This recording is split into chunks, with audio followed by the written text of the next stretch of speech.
Le Grand Dialogue. Sigi Kafoba. Le Grand Dialogue, l'émission de débat du studio Tamani sur votre radio. Le Grand Dialogue. Mesdames, Messieurs, bonjour, bienvenue sur Studio Tamani. Nous sommes aujourd'hui à Sikasso, dans la cour de l'hôtel cinquantenaire de Sikasso, pour un grand dialogue délocalisé. Aujourd'hui, on va parler de la fermeture des frontières, quel impact sur la commune de Sikasso. Depuis le 9 janvier, le Mali est sous les sanctions de la Communauté économique des États de l'Afrique de l'Ouest, CEDEAO, notamment la fermeture des frontières de certains pays membres de cette organisation. La région de Sikasso, qui fait frontière avec certains pays de la sous-région, a-t-elle été impactée par cette mesure? Comment la population arrive-t-elle à s'en sortir? Sikasso peut-elle tenir jusqu'à quand? Studio Tamani pose le débat aujourd'hui à l'hôtel cinquantenaire, je vous le disais tantôt, avec nos invités. Abdrahman Sidibé, premier adjoint au maire de la commune urbaine de Sikasso. Nouhoum Bokoum de la délégation régionale de la Chambre de commerce et d'industrie du Mali et Sekouba Koulibaly de la société civile de Sikasso. Sekou Gadjigo va présenter ce débat. Mesdames, Messieurs, bienvenue. Le Grand Dialogue. Alors, chers invités, merci d'avoir accepté notre invitation. Tout d'abord, je voudrais poser cette question à Monsieur le maire Abdrahman Sidibé. Aujourd'hui, quelles sont les frontières fermées ici dans la région de Sikasso? Ok, merci Monsieur le présentateur. Avant de vous répondre, je voudrais quand même vous remercier pour quand même la tenue de cette activité à Sikasso. C'est vraiment une attention de marque à l'endroit de la commune urbaine de Sikasso. Je ne pourrais que vous en remercier. Les frontières fermées sur Sikasso, on peut dire que c'est pour le moment c'est une seule frontière. C'est la frontière de la Côte d'Ivoire qui est fermée aujourd'hui. Sinon, les autres frontières, à savoir le Burkina, cette frontière reste ouverte. Alors, donc, le Burkina n'est pas concerné par cette mesure de la CEDEAO? Bon, le Burkina, c'est un pays membre de la CEDEAO. Naturellement, devrait être concerné par cette mesure. Mais vu la situation actuelle au Burkina, je crois que les autorités burkinabées ont quand même décidé d'ouvrir cette frontière. Donc la frontière avait été fermée à un moment? À un moment donné, mais avec la situation actuelle, la frontière a été rouverte. Voilà. Alors, comment la commune de Sikasso vit ces sanctions, notamment cette fermeture de la frontière ivoirienne? Bon, la commune de Sikasso ressent effectivement la fermeture de cette frontière ivoirienne sur deux situations. Sur la situation mouvement du peuple sikassois vers le pays frère de la Côte d'Ivoire, en ce qui concerne certains échanges au niveau commerce. Il y a aussi l'impact sur l'économie de la commune, parce qu'il y a des ressources qui sont tirées du fait que les transporteurs traversent la ville de Sikasso et la commune tire des ressources à ce niveau. Et je crois qu'avec la fermeture de la frontière dans un premier temps avec le Burkina et la Côte d'Ivoire, il y avait des difficultés en ce qui concerne les retombées de ces ressources sur l'économie de la commune urbaine. Alors, nous allons en parler tout en développant ce thème. Tout d'abord, je voudrais demander à M. Nouhoum Bokoum, vous êtes de la délégation régionale de la Chambre du commerce et d'industrie, CECIM. Vous qui êtes commerçant, comment vous subissez l'impact de cette fermeture des frontières? Merci, M. Gadiego. Je pense que cette crise, elle est générale depuis plus de 10 ans. En fait, le Mali connaît une crise multidimensionnelle depuis les années 2012 jusqu'à aujourd'hui. Mais les contextes diffèrent en réalité. Parce que le Mali était buté à un problème sécuritaire et un problème politique depuis les années 2012. Donc cela a perduré, ça a continué. Et jusque-là, le pays est quand même buté à ces problèmes d'insécurité qui pèsent lourdement sur la population. À cela s'est ajouté quand même, il faut le reconnaître, la crise politique de 2020 qui a amené le changement de régime.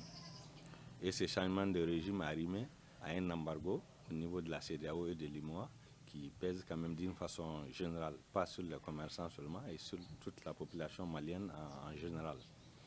Mais ce qui est encore plus, ce qui a accentué la situation aujourd'hui, c'est plutôt la guerre de l'Ukraine, je vais le dire, la guerre de la Russie et l'Ukraine.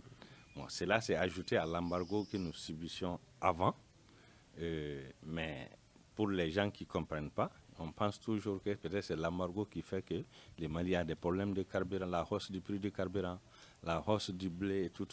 Donc l'embargo n'a pas eu d'effet important sur vos activités ici, la fermeture de la frontière ivoirienne? Non, tout à fait. Les transporteurs. Sikasso, c'est une région à vocation transporteur. Sikasso, en majeure partie, les gens ont embrassé les transports.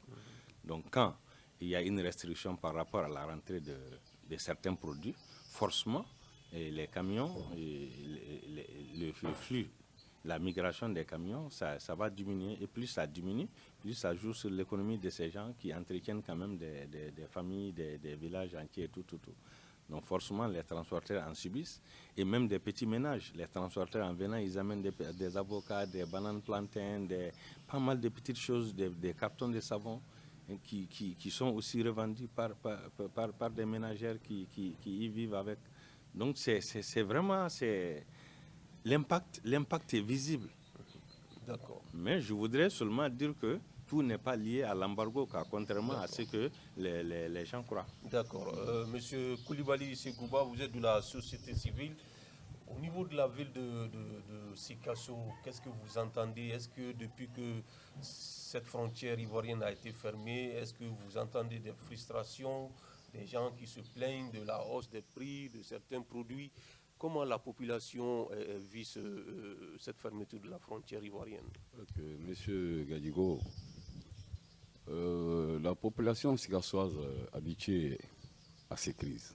Parce que bien avant même cet embargo, avec le Covid-19, on a tout vu. La société civile a tout vu. Donc, nous, on est des habitués des crises, des moments difficiles. Ça, il faut le dire. Donc vous vous êtes adapté à cette situation de sanctions? Parce que, en voyant les choses, aujourd'hui, la région de Sikasso fait frontière avec 3 pays. Donc le Mali, la Côte d'Ivoire et le Burkina Faso. Et il y a forcément 4 pays qui ne peuvent atteindre le Mali sans passer par Sikasso. Mais au jour d'aujourd'hui, après les sanctions infligées à notre pays, c'est vrai, le Burkina, les autorités, je ne dis pas qu'ils ont laissé ouvert la frontière, mais ils voient les villages limitrophes, avec les petits tronçons qui est là, les gens vaguent à leurs activités. Donc, on arrive à faire nos petits commerces, ainsi de suite. Malgré tout, d'après ce qu'on entend dans la ville de Sikasso, tout le monde n'est pas, on n'a pas l'impression que tout le monde s'est adapté à cette situation. Certains déplorent aujourd'hui le fait que certains produits, les prix de certains produits ont flambé. Ont flambé. Alors, vous, de la société civile, qu'est-ce que vous dites? Cette responsabilité incombe à qui? Ok. Vous savez, comme mon confrère vient de le dire, avec la crise russe-Ukraine, ça a encore enflammé la situation. Mais au vu de nos activités, nous arrivons à assumer ça. Parce que tout pays qui veut aller au développement doit aller dans une sorte de rigueur. Nous, la société civile, je vous dis que nous sommes des habitués de ces activités-là.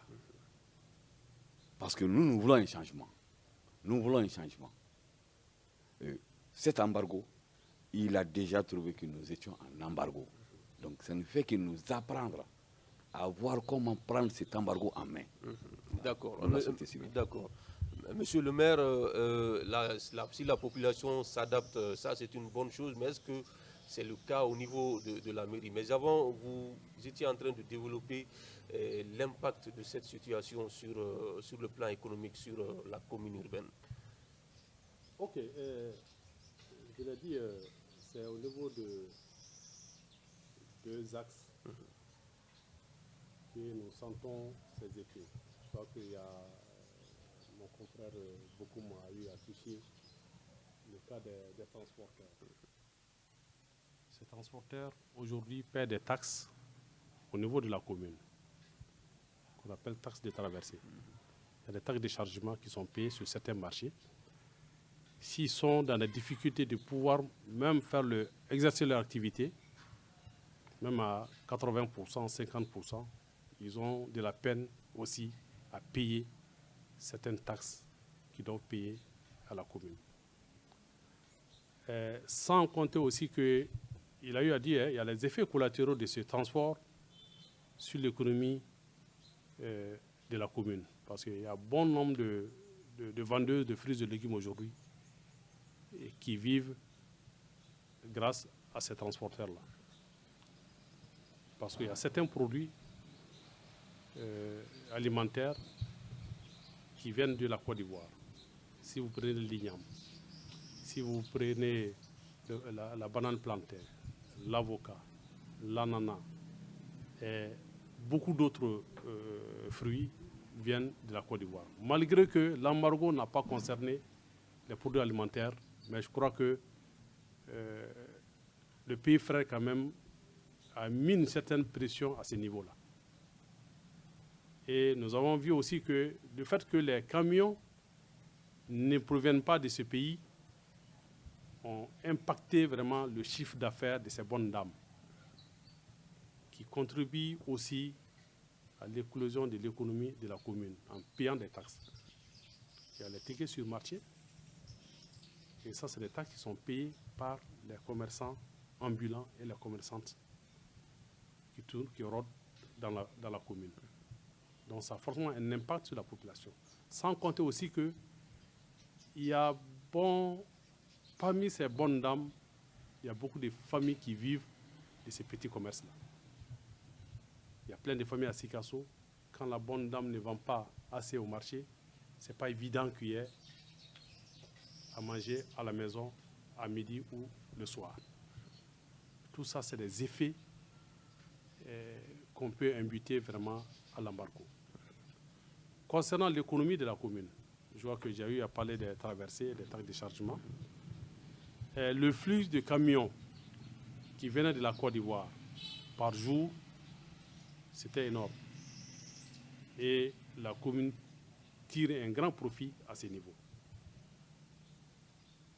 Et sans compter aussi que nous avons des marchés où des camions viennent de la Côte d'Ivoire, du Burkina.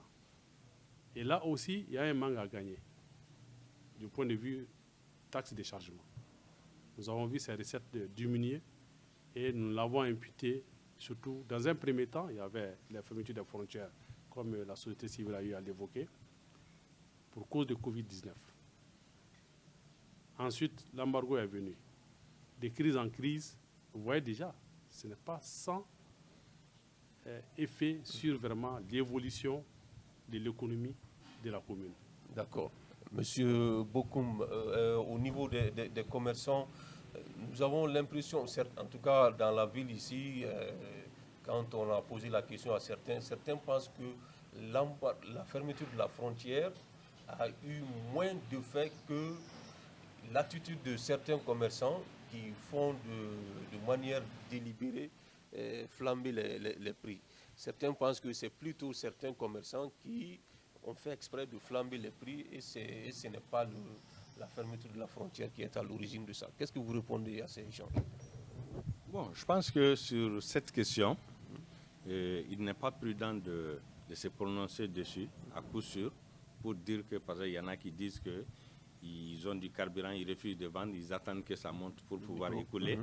Il y en a qui disent qu'il y a ces sous, c'est là. L'embargo a trouvé qu'ils avaient déjà les produits en magasin. Ils ont profité pour rehausser les prix.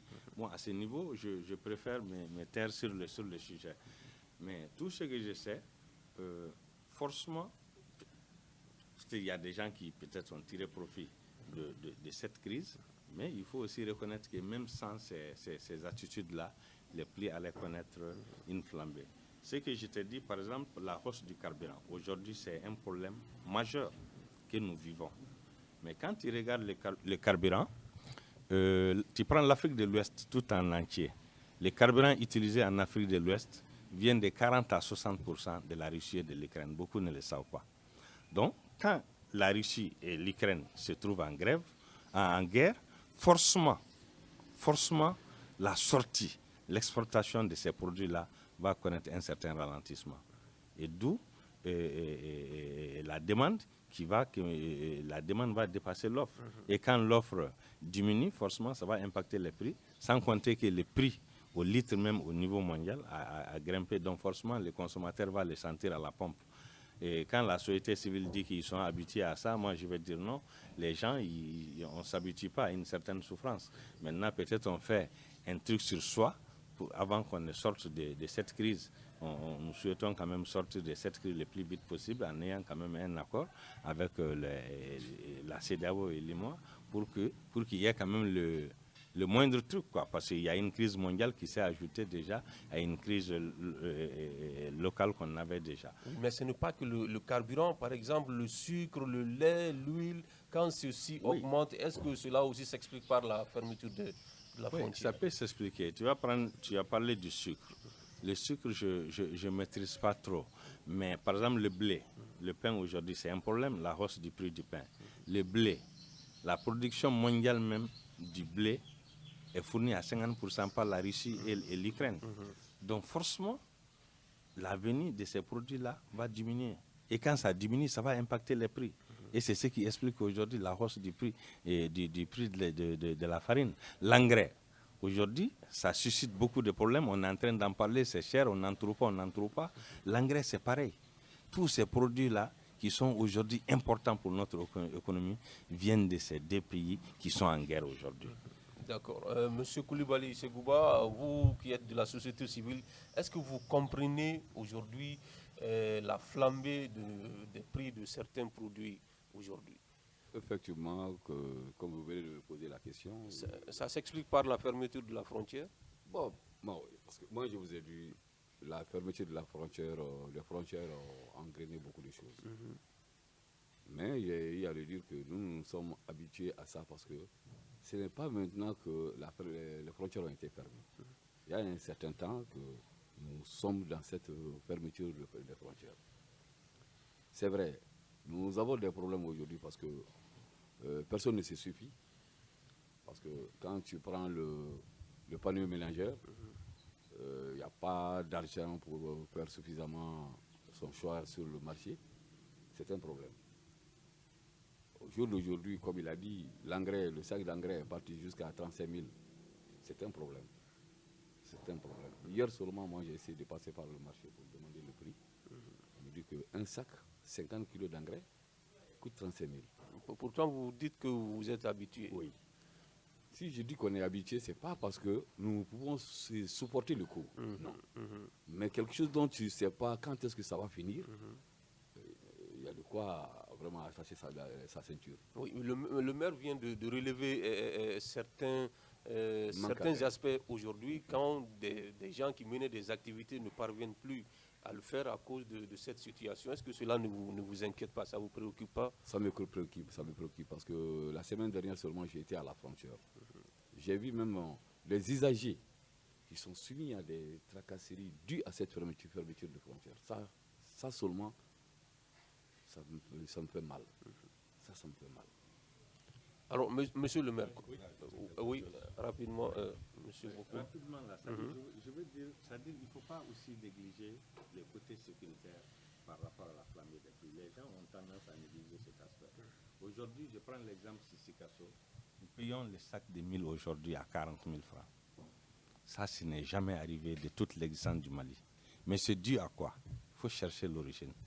Aujourd'hui, les zones de production du mil, en excellence, c'est le nord.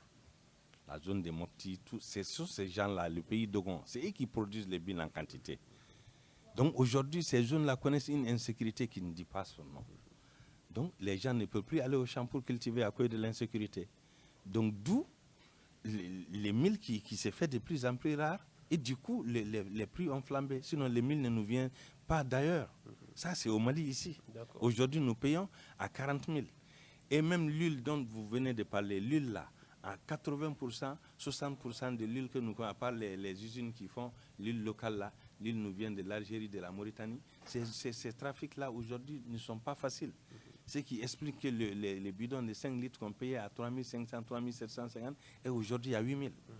Donc le côté sécuritaire aussi est très important par rapport à jouer beaucoup et par rapport à la flambée des prix. Et même la fermeture des frontières, il y a des produits qui sont interdits. Peut-être les camions, les gens se débrouillent par magouille pour les faire rentrer, pour m'exprimer ainsi.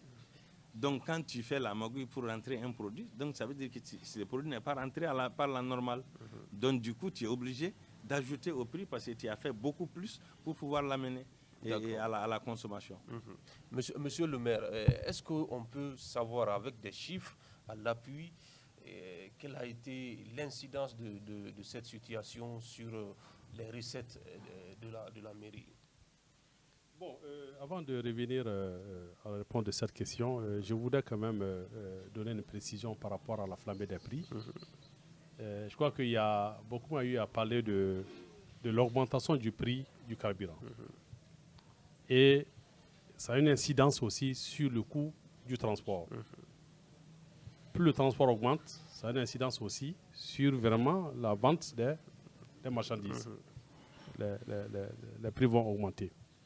Et sans compter aussi qu'avec l'embargo, il y a beaucoup de nos commerçants qui étaient obligés de changer la destination de leurs marchandises.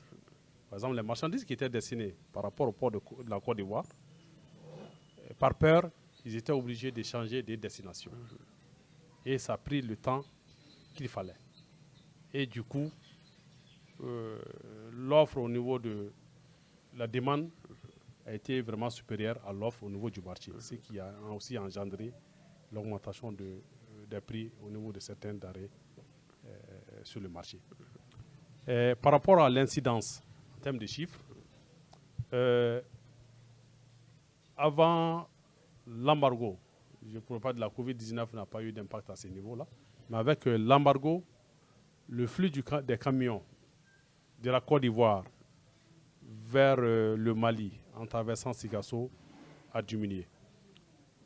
Puisqu'il y a beaucoup de produits qui sont concernés par l'embargo, à part les produits pharmaceutiques, les denrées alimentaires, mais tous les autres produits, que ce soit le ciment, le fer et beaucoup d'autres marchandises, ont été impactés par l'embargo. Du coup, le flux des camions sur Sigasso a diminué. De 14 millions de droits de traversée par mois, on s'est retrouvé à un moment donné à 9 millions, 10 millions par mois.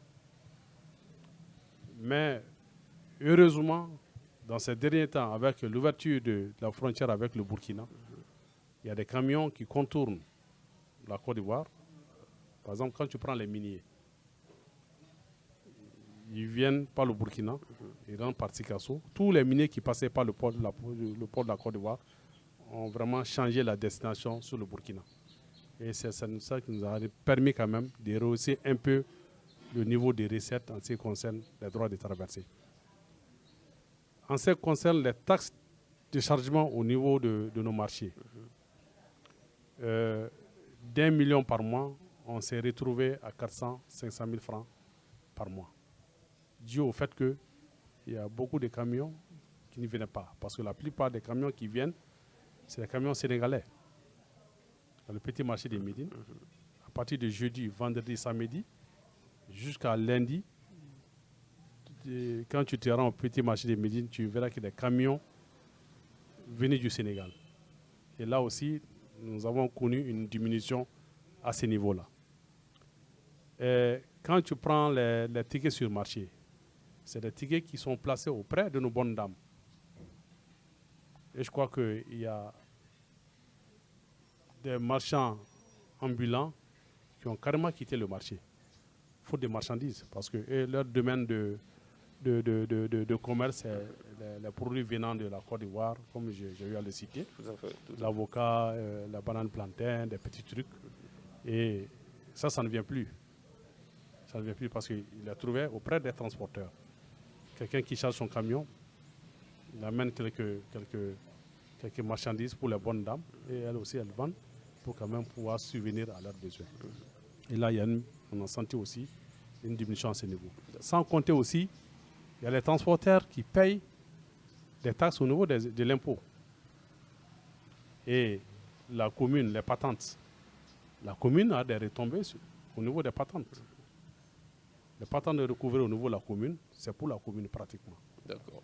Mais à ce niveau aussi, avec les difficultés au niveau du service des impôts, dans le cas du recouvrement, nous sommes aussi dans des difficultés à ce niveau-là. D'accord. Je voudrais juste signaler qu'on a essayé d'avoir les transporteurs parmi nous ici, mais ils ont décliné notre invitation. Monsieur Bokoum, vous en tant que commerçant, est-ce que quelque part cette fermeture de la frontière ivoirienne ne devait pas baisser le prix de certains produits locaux, des produits qui viennent de la région même?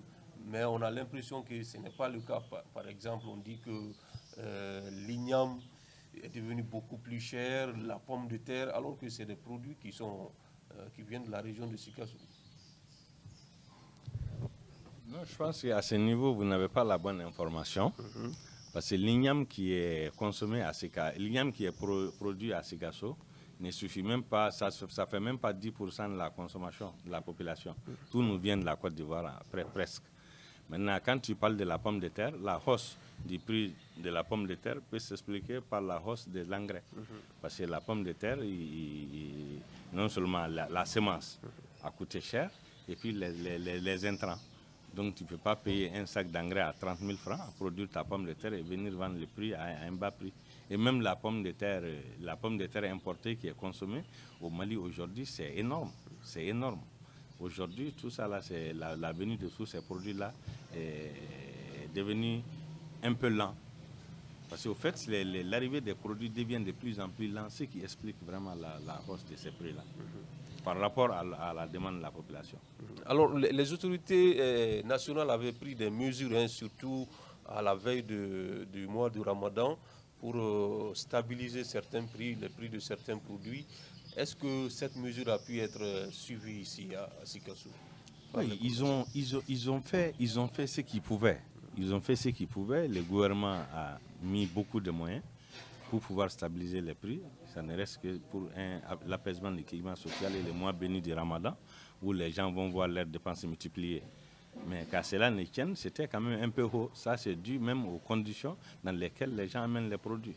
Tu as beau demander aux commerçants de diminuer, ils le font dans la mesure du possible. Il ne faut pas quand même acheter un produit et venir le vendre à perte. Et ce qui fait que, par exemple, le sucre, finalement, pendant le mois de carême, il était à 28 000. Mais un peu avant que le gouvernement n'intervienne, c'était à 31 500, 31 000. Moi-même, j'ai payé le sucre à 31 000 francs. D'accord. Donc, mais pendant le mois de carême, c'était vendu quand même à 28 000. C'est vrai, c'est cher par rapport au prix habituel, mais le gouvernement a fait ce qu'il pouvait faire. D'accord. Monsieur Koulibaly Ségouba, sur le plan social, quelles ont été les conséquences de cette fermeture de frontières sur la commune de Sikasso? Effectivement, vraiment, nous avons des problèmes. Ça nous a coûté très très cher. Sur le plan social? Sur le plan social, ça nous a coûté très cher. Mais il faudrait que vous sachiez que ce n'est pas seulement la fermeture des frontières. Comme il vient de dire, le problème de l'Ukraine, c'est un problème international. Mais moi, je veux comprendre. Est-ce que c'est les effets consécutifs à la crise ukrainienne qui sont beaucoup plus importants que les effets de la fermeture de la frontière? Je voudrais savoir, puisque vous insistez beaucoup sur la crise russo-ukrainienne. Parce que quand les choses, tout ce que nous gagnons ici, le qui vient de l'extérieur, quand ça ne vient pas et que c'est cher à l'extérieur, vous pensez que ça serait moins cher ici? Si c'est cher à l'extérieur, à l'intérieur c'est cher encore, c'est plus cher qu'à l'extérieur. Donc il faudrait que nous, société civile, nous sensibilisons les gens à tenir le coup et à essayer de diminuer, à essayer d'équilibrer leurs dépenses pour pouvoir survivre. Sinon, ce problème, ce n'est pas un problème seulement même pour le Mali qui est aujourd'hui sous l'embargo. Alors, jusqu'à quand la ville de Sikasso, la commune de Sikasso pourrait tenir, la population pourrait tenir dans cette situation? Point d'interrogation. Puisque vous les appelez à tenir encore. Parce qu'on n'a pas le choix. On n'a pas le choix. Donc on ne fait que se moraliser, c'est monter le moral. Voilà. Sinon, on ne peut pas déterminer le temps. D'accord. Monsieur le maire, je reviens vers vous. On sait que l'hivernage approche à grands pas. Est-ce qu'aujourd'hui, il faut craindre que cette situation impacte la campagne agricole aussi, si toutefois il n'y a pas de solution d'ici là? Bon, moi je trouve déjà que la campagne agricole est déjà impactée.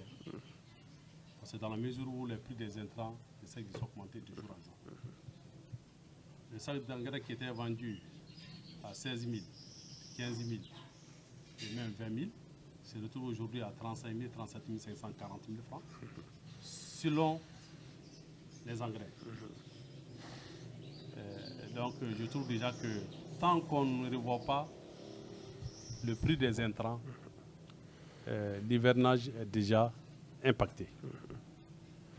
Mais est-ce que l'augmentation du prix des intrants aussi est due à cette situation de sanction? Non, ça n'a rien à voir avec la sanction. C'est dû à la crise actuelle. Et quand vous prenez certains types d'engrais qui sont les grands producteurs, c'est l'Ukraine. Aujourd'hui, la matière première provient de ces pays-là. D'ores et déjà, il y a un problème de production là-bas. Et même déjà, avec le coût du transport, l'engrais ne cessera d'augmenter parce que la demande va être supérieure à l'offre. Ça, c'est clair. C'est ce qui engendre la flambée des prix. Donc maintenant, l'État a dû faire des subventions. L'État a fait ce qu'il pouvait. Mais les subventions ne concernent pas toutes les spéculations. En termes agricoles, il y a eu la subvention au niveau du coton et la subvention au niveau de la production céréalière n'est pas aussi très élevée. Donc ça veut dire que le gap doit être recherché par les paysans eux-mêmes. Avec cette charité, ce n'est pas évident qu'on puisse vraiment atteindre les objectifs qui nous sont fixés. D'accord. Mais est-ce qu'avec cette situation, vous avez fait des facilités aux commerçants, aux transporteurs, puisqu'ils sont confrontés à cette fermeture des frontières? Est-ce que vous avez, par exemple, diminué certaines taxes ou bien les supprimer complètement? Bon, les taxes, on ne peut pas les supprimer parce que c'est des taxes qui sont instituées soit par une loi et c'est des taxes aussi qui sont instituées par des délibérations au niveau de la commune. On ne peut pas quand même les ignorer. Mais nous récupérons ces taxes avec la manière tout en tenant compte de la situation actuelle. Ça veut dire quoi? La pression qu'on a l'habitude de monter sur les contribuables va largement diminuer. Et nous les suivons au rythme actuel. D'accord. Monsieur Bokoum, est-ce que ces facilités-là, vous les ressentez sur vos activités? Est-ce que ça vous facilite un peu le travail, ce qu'il vient de dire? Oui, je pense qu'à tous les niveaux de l'administration et même des autorités locales, à cette période de crise, je pense que les choses sont plus souples. Parce que tout le monde sait que l'autre qui me doit a des difficultés. Je pense qu'il y a cet aspect, mais c'est insignifiant. Surtout le volet dont vous venez de parler, les taxes de chargement, les trucs. Souvent, c'est des trucs instaurés par les mêmes transporteurs. Ils l'acceptent, au fait, ça les dérange même pas. Au fait, c'est des petits sous, mais seulement, c'est le nombre qui est élevé, ce qui fait que la mairie gagne un peu là-dedans. Sinon, c'est pas beaucoup. C'est pas des sommes substantielles, 1000 francs, 2000 francs, 500, c'est des petites choses, au fait. Ce n'est pas des taxes énormes. Mais que ce soit au niveau des impôts, que ce soit au niveau des structures étatiques, je pense qu'il y a une certaine quand même indulgence envers les gens parce qu'on sait qu'ils ne sont pas responsables de cette crise que tout le monde traverse.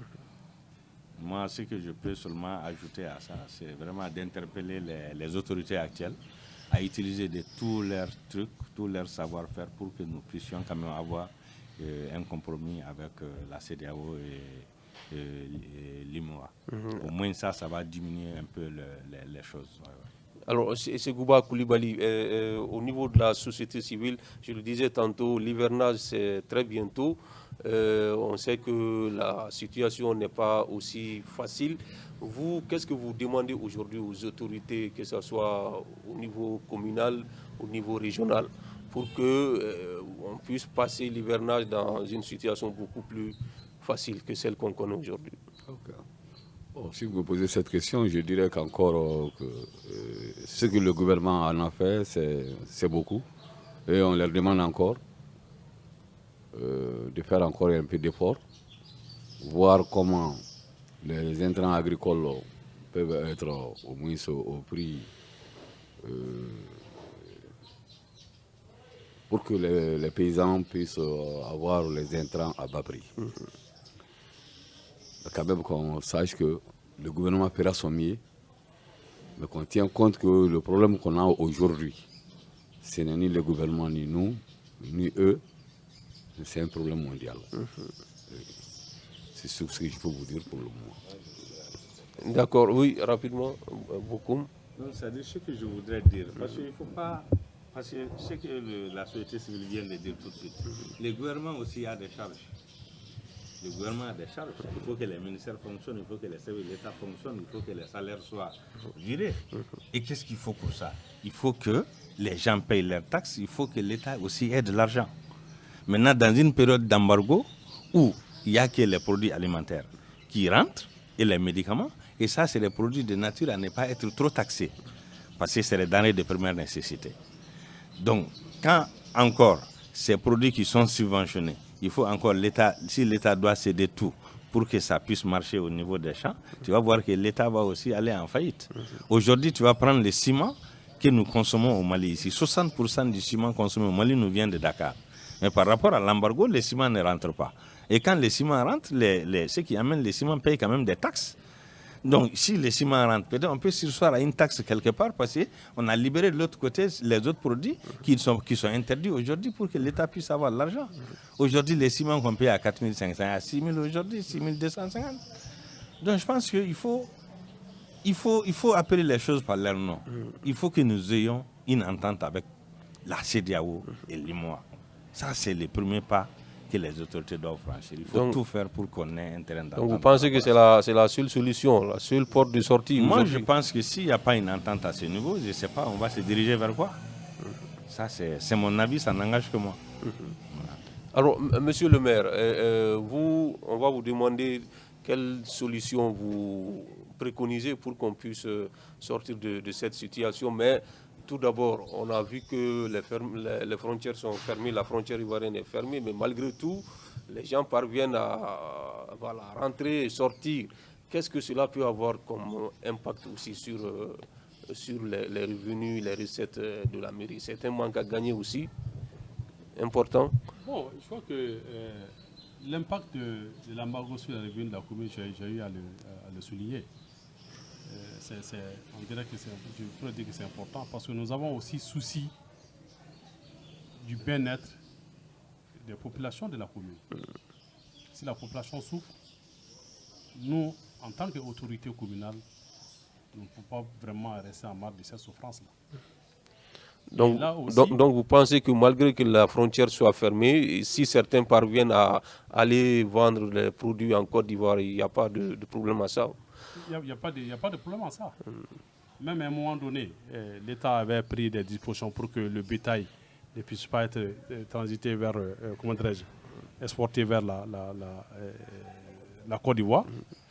Mais malgré tout, avec la porosité de nos frontières, nos commerçants de bétail parvenaient quand même à faire des ventes. Et je trouve ça aussi normal parce que n'eût été ces plans B, la crise allait impacter aussi ces secteurs-là. Parce que quand vous prenez ces commerçants de bétail, ils ont des charges. Auxquelles charges il faut faire face au quotidien. Et s'ils ne s'y mettaient pas vraiment à contourner les frontières pour pouvoir subvenir à leurs besoins, ça allait être plus grave encore. Et la grogne sociale allait prendre aussi de l'envol. Parce qu'aujourd'hui, quelqu'un qui a en charge 10 bouches à nourrir, tu trouveras qu'il se retrouve avec 15 personnes, 20 personnes, dû à la crise. Parce que les 10 autres personnes qui s'ajoutent, les 5 autres personnes qui s'ajoutent, ça veut dire que c'est les gens qui ont carrément perdu leur activité suite à cet embargo-là. Donc nous, en tant qu'autorité communale, nous ne pouvons pas rester en marge vraiment de cette situation. Je crois que beaucoup, ce qu'ils viennent de dire, il est temps assez qu'on sorte de là.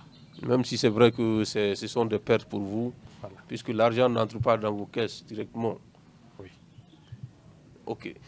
Une dernière question à vous, monsieur le maire, avant de clore ce débat. Aujourd'hui, on voit que la situation reste toujours... voilà, on peut dire qu'on est toujours au point mort, même si on apprend que les discussions se poursuivent entre les autorités et la CEDEAO. Mais en attendant, la frontière ivoirienne reste fermée, chose qui impacte l'économie de la commune. Vous, qu'est-ce que vous préconisez aujourd'hui pour qu'on puisse sortir de cette situation? Bon, je crois qu'il appartient aux autorités au plus haut niveau de prendre les dispositions qu'il faut pour qu'on puisse sortir de cette situation rapidement. Parce que là, je l'ai eu à le souligner lors d'un de mes reportages. J'ai dit qu'aucun pays ne peut vivre dans l'isolement. Ce n'est pas possible. Dans la mesure où nous sommes en train d'aller vers une mondialisation, et le développement en vase clos ne tient plus. Il faut avoir des ouvertures sur les voisins. Aucun pays aujourd'hui, aucune nation ne peut vivre dans l'isolement. Donc il est temps à ce que nos autorités puissent vraiment prendre cette situation à part le corps pour qu'on sorte vite vraiment de là et que la population et que la population puisse avoir aussi la paix. Parce que vivre dans la précarité, c'est aussi une instabilité. D'accord. Vivre dans la précarité, c'est aussi une instabilité.